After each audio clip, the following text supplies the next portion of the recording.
Padres report card. I wrote about it in my one man's opinion column. It's on my website. Every player, the manager, the front office, I rated them. Go read my column when we're done with this podcast, and you can tell me whether you agree or disagree. I gave 5 A marks to Padres. 12 guys got Bs. I gave 9 C grades, and sadly, I had to give out 3 Ds along the way. Let's start with where they are. They're 41 and 41. As we do the midseason report card, the overall grade point average, I can identify. I know it's a little bit less than you got UCSD. 2.71 is the grade point for the entire Padre roster and the Padre organization. I gave a letter grade of A to Luis Arraez, to Robert Suarez, to having a career season like Profar, to the Rookie of the Year candidate Jackson Merrill, and I gave it to Matt Waldron. Those guys got my letter grades of A. I'd hate to think where they'd be without Waldron in the rotation, and Merrill has pushed himself almost to the forefront as the lead Rookie of the Year candidate. In terms of the B, I give Jay Cronenworth because his value is so unique and so diverse. He gets a B. I felt bad for Machado. He's dinged. He's doing as much as he can dinged. I gave him a B. Tatis has shown flashes of being what he used to be, but he's banged up. I gave him a B. I gave the kid Michael King a B. I gave Dylan Cease a B to start. Almost gave him a C because his last 8 starts have just been absolutely miserable, but I wound up giving him a B. Matsui at times a little bit overwhelmed. I gave him a B. Higashioka, I gave him a B as the backup catcher. And you're probably going to argue with me on this, but I gave A.J. Preller a B, and I gave Mike Shildt a B. Letter grade C.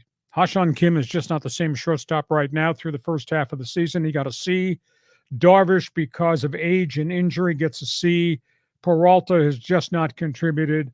I expected more out of Morion by this time of his career. I gave him a C.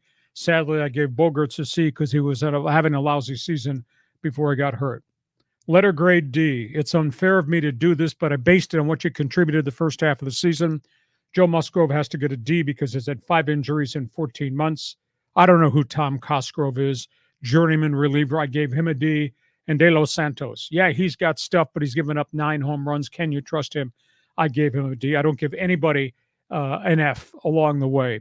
So those are my grades for the Padres. This guy's come in from left field, refreshed. It's not 111 degrees inside the studio like it is in my driveway. So, John, argue with me, agree with me, disagree with me, and I want people to go to the fans forum on this letter grade. Your reaction to my midseason report card. I think you're too generously. I think, give him Machado a B.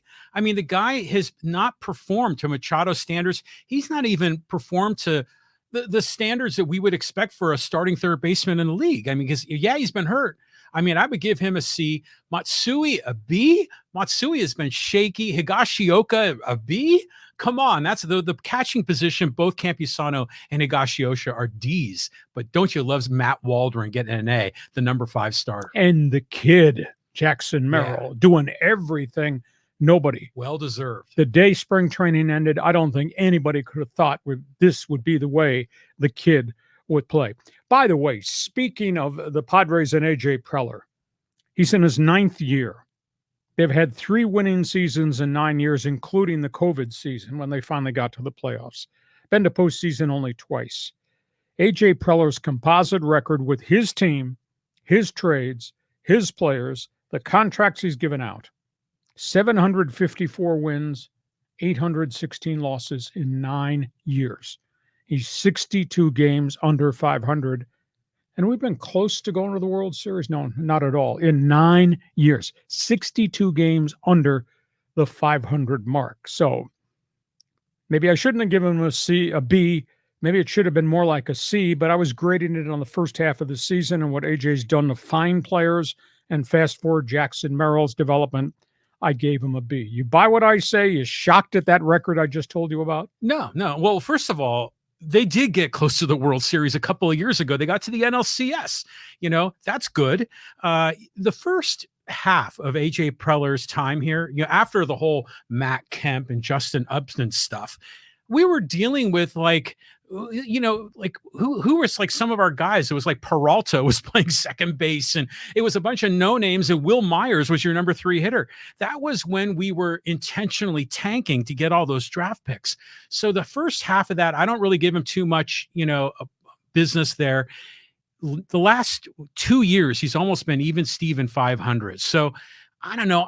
To me, Preller has made more good deals than bad deals, and I love the deals he made this year, getting a Rise and Cease. Okay, he's made more good deals than bad deals, but he's made an awful lot of bad deals. And you have to couple in prices he paid to get all those draft picks, and you have to couple in he traded all those farm systems away 2.5 times. So, yeah, you might like this roster, but at the end of the day, I don't think he's gotten anywhere near fair value on all the transactions he's made. I think there've been more negative failure of transactions. And my gripe, here we go, Mr. Negativity. My gripe is he has to keep making deals to fix the deals that he made prior that didn't pan out. And he made those deals for the deals he made beyond that didn't pan out. He's just always plugging holes in the dike, and they've never gotten over the top. They've never been to the Fall Classic. And when they played the Phillies, they got blown out. Yeah, I mean, I'm not saying it's been all wine and roses, Lee, but it's a tough deal, man. Imagine how hard it is to build an organization from the dead bottom and try to get them up to the top of the mountain. It's tough. Overall, I think Preller has done okay, but a lot of bad luck. I mean, what about like Tatis?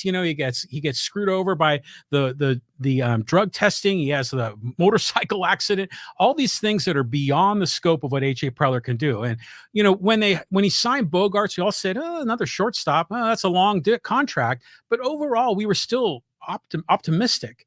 But no one expected, Xander Bogaerts to go into the tank. The man is pro Preller. I just dealing with the reality of Preller. 62 games under 500 in his 9th year. Still waiting for my order for World Series tickets. That hasn't happened yet. So you're a Padre fan. San Diego, anywhere around the country, jump on board. That letter grade, that's just a C+. It's not quite a B, which would have been a 3.0 grade point average that I never got. C+ grade point average for this team this season. You're going to have to argue with me long and hard that this is not a summer of underachievement again. Padre fans, jump into the Fans Forum box. Take that slot. Don't let somebody else fire away. We go